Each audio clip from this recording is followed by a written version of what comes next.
आज जो हम लोग प्रॉब्लम डील करने जा रहे हैं वो इरोडोप का प्रॉब्लम है। क्वेश्चन का जो स्ट्रक्चर है वो हम एक बार बताते हैं। कहते हैं कि अपने पास एक एलिवेटर है जो ए एक्सेलरेशन से मूव कर रहा है। ये इरोडोप का बहुत फेमस क्वेश्चन है। एलिवेटर और बोल्ट के ड्रॉपिंग कंडीशन पे ये क्वेश्चन बनाया गया है। अब ये समझिए कि अपने पास एक एलिवेटर है जो ए एक्सेलरेशन से मूव कर रहा है।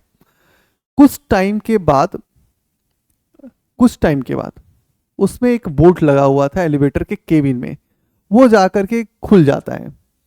तो सवाल किया गया है कि उसको कितना टाइम लगेगा स्ट्राइक करने में, जो फ्लोर होगा एलिवेटर का।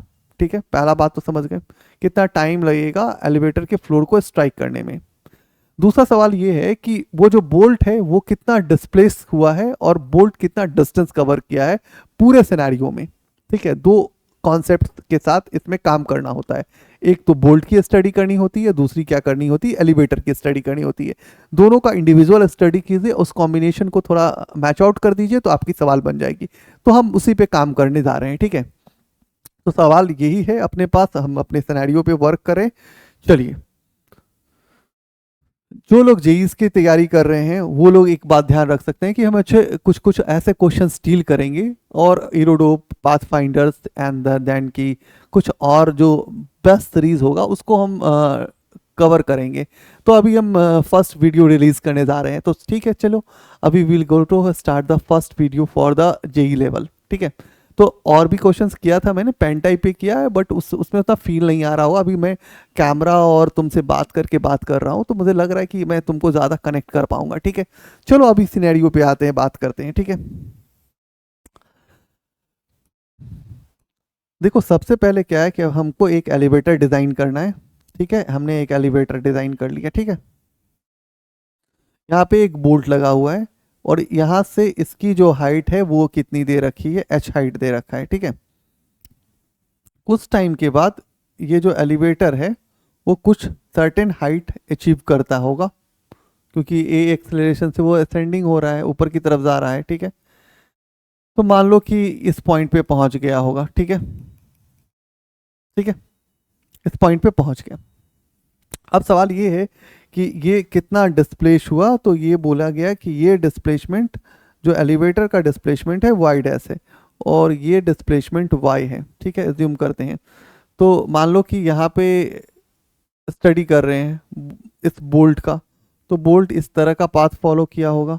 बोल्ट जो होगा वो कुछ स्पीड से ऊपर गया होगा। मान लेते हैं कि पूरे एलिवेटर की जाने की स्पीड जो है वो वी नोट है और एलिवेटर जो है वो ए एक्सेलरेशन से ऊपर की मूव कर रहा है।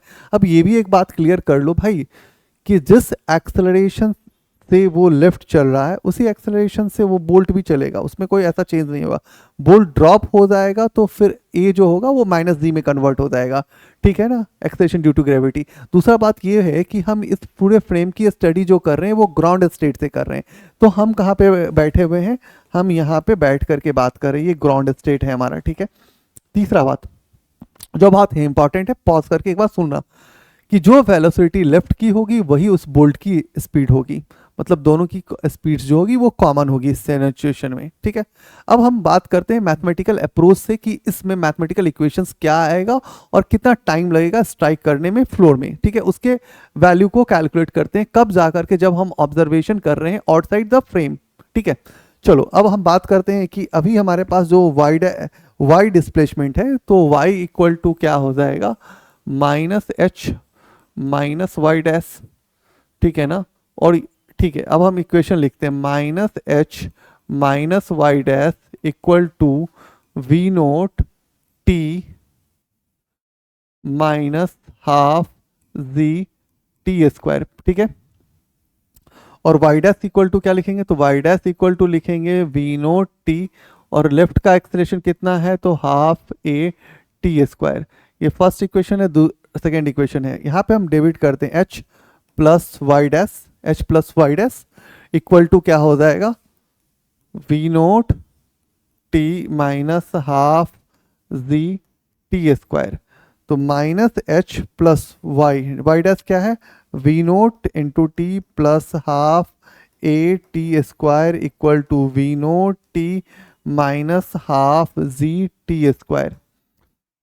अब ये वी नोट वाला टर्म्स कैंसिल हो जाएगा, तो ये कितना हो जाएगा 1/z(t²) plus 1/2at² equal to h। दोनों में क्या कॉमन हो जाएगा, तो कॉमन हो जाएगा 1/2 कॉमन हो जाएगा, t² कॉमन हो जाएगा, तो क्या हो जाएगा z plus a equal to h। तो ये कितना हो जाएगा 2h divide by z plus a, और मेरा t पता चल जाएगा। तो टाइम ऑफ फ्लाइट कैलकुलेट कर सकते हो, जो भी तुमको दिया रहेगा सवाल में उस पर एडजस्ट कर लेते हो। बट अभी हम एक और सिनेरियो ऐड करेंगे। क्या सिनेरियो ऐड करते हैं कि अभी हम सोचते हैं कि अब हम लिफ्ट के अंदर नहीं है, सॉरी लिफ्ट के बाहर नहीं है, अंदर है, अंदर बैठ जाते हैं।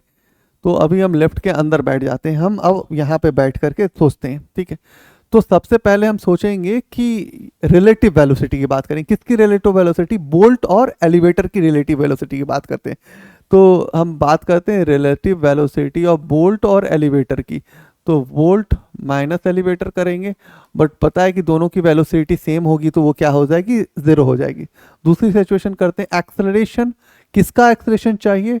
बोल्ट और एलिवेटर का। और ये दोनों स्टडी हम ग्राउंड पे बैठ कर, वहाँ पे बैठ करके कर रहे हैं, फ्रेम में बैठ के कर रहे हैं। तो अभी बोल्ट क्या है? -c माइनस, और एलिवेटर क्या है? +a। तो ये क्या हो जाएगा, a b इक्वल टू क्या हो जाएगा, -z प्लस a। ठीक है, इतना तो हो गया ना।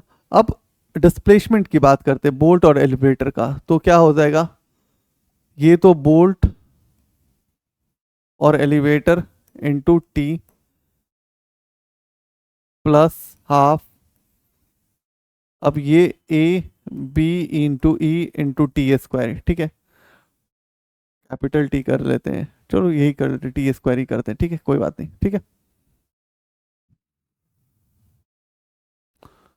ठीक है, t²।